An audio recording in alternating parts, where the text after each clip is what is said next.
What makes South Africa stand out in the world?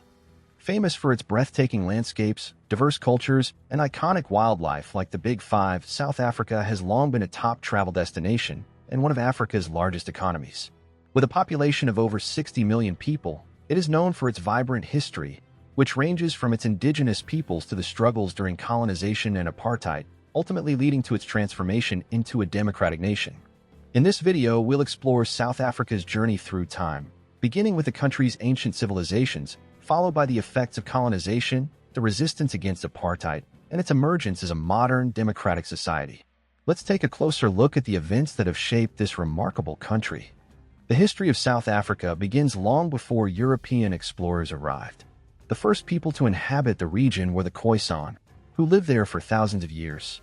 These early people were skilled hunter-gatherers and pastoralists, whose rich cultural heritage is still reflected in the rock paintings and megalithic stone circles found throughout the country. The Khoisan were the original custodians of the land, and their connection to the environment would continue to shape South Africa's identity in the centuries that followed. As time passed, the Khoisan were joined by groups migrating from further north. Between the 1st and 16th centuries, the Bantu-speaking peoples, including the Zulu, Xhosa, and Swazi, began migrating into South Africa.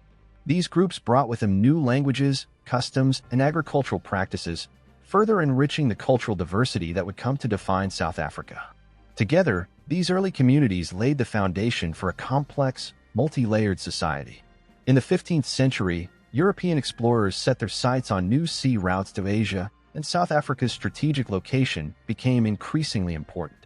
Portuguese explorers like Bartolomé Dias and Vasco da Gama navigated around the Cape of Good Hope, opening up vital sea routes to Asia.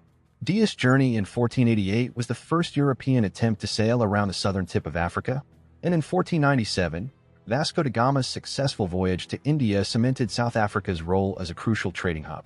These early European expeditions were not just about mapping new routes, they were the precursor to future colonization efforts. As Portugal and other European powers began to explore and establish trade routes, they started leaving their mark on the land. This laid the groundwork for what would become centuries of European involvement in South Africa's future. In 1652, the Dutch East India Company established the first permanent European settlement at the Cape of Good Hope under Jan van Riebeeck. Initially, the settlement served as a supply station for ships traveling between Europe and Asia. However, it quickly grew into a full-fledged colony, marking the beginning of Dutch colonization in South Africa. The settlers, known as Boers, began farming the land and expanding their reach, which gradually turned the region into a Dutch stronghold. Over time, the Dutch began importing slaves from regions such as India, Ceylon, and Madagascar to work in agriculture. These slaves became an integral part of the colony's workforce. The legacy of this period is still seen in South Africa's diverse population, where a mixture of indigenous, European, and African influences created a unique cultural landscape that will be central to the nation's development.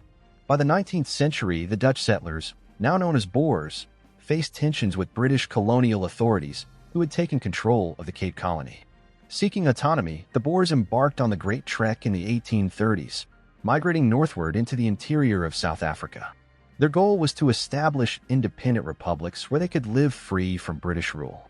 As the Boers moved north, they encountered the powerful Zulu kingdom, led by King Dingaan. The resulting conflict, the Battle of Blood River in 1838, marked a decisive moment in South Africa's history. The Boers, though vastly outnumbered, emerged victorious, and this battle marked the beginning of Boer control over large portions of South Africa. The victory was seen by many Boers as a divine sign, symbolizing their resilience and determination in the face of adversity. As the 19th century progressed, British expansion continued throughout the region. The British annexed more territory, including Zululand, which led to tensions between the British and the Zulu people. These tensions culminated in the Anglo-Zulu War of 1879. The war was marked by major battles, including the famous Battle of Isandlwana, where the Zulu army defeated the British, striking a significant blow to British imperial power. However, the British would ultimately regroup and defeat the Zulus, incorporating Zululand into the British Empire. This marked the decline of the Zulu kingdom and further strengthened British control over South Africa, setting the stage for further colonial struggles in the coming decades. In 1886, the discovery of gold in the Transvaal region sparked a new chapter in South Africa's history. The gold rush attracted British settlers, known as Uitlanders, who sought to profit from the newfound wealth. The discovery of gold intensified the tensions between the British and the Boers, who had established independent republics in the area. This rivalry led to the Anglo-Boer War 1899 to 1902, a brutal conflict marked by guerrilla warfare and the use of concentration camps by the British. The war ended with British victory, but the cost was high for both sides. The Treaty of Vereeniging brought the Boer republics under British control, and although the Boers had been defeated, they gained significant political influence, which would continue to shape South African politics in the years to come. In 1910, the Union of South Africa was formed, bringing together the British colonies and Boer republics under a single government. However, this union was established at the expense of South Africa's black majority, who were denied political rights and access to land. The African National Congress (ANC) was founded in 1912 to fight for the rights of black South Africans, but discriminatory policies such as the 1913 Native Land Act continued to marginalize the black population. In 1948, the National Party came to power in South Africa and instituted apartheid, a system of racial segregation that would last for nearly 5 decades.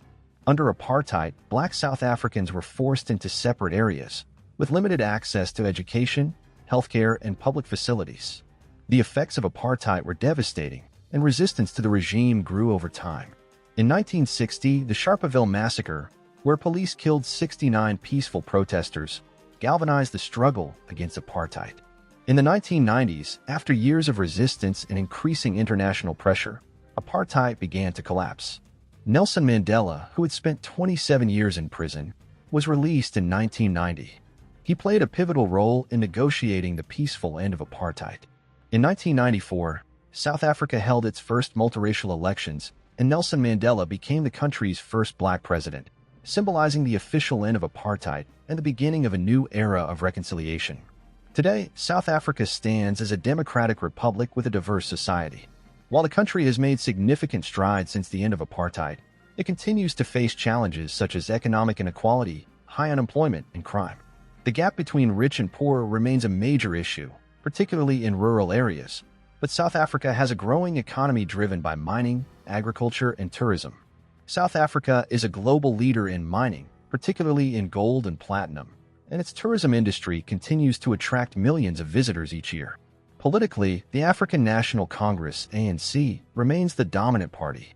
President Cyril Ramaphosa, elected in 2018, has worked to address corruption and promote economic growth. However, issues like unemployment and public dissatisfaction persist. From its ancient roots as a land of diverse peoples to its colonial struggles, the fight against apartheid, and its current status as a democratic nation, South Africa's history is one of immense challenges and remarkable resilience. Today, South Africa continues to shape its future with a young population, a thriving economy, and commitment to addressing past injustices. If you enjoyed this journey through South Africa's history, don't forget to like, share, and subscribe for more insightful videos about the history and culture of nations around the world.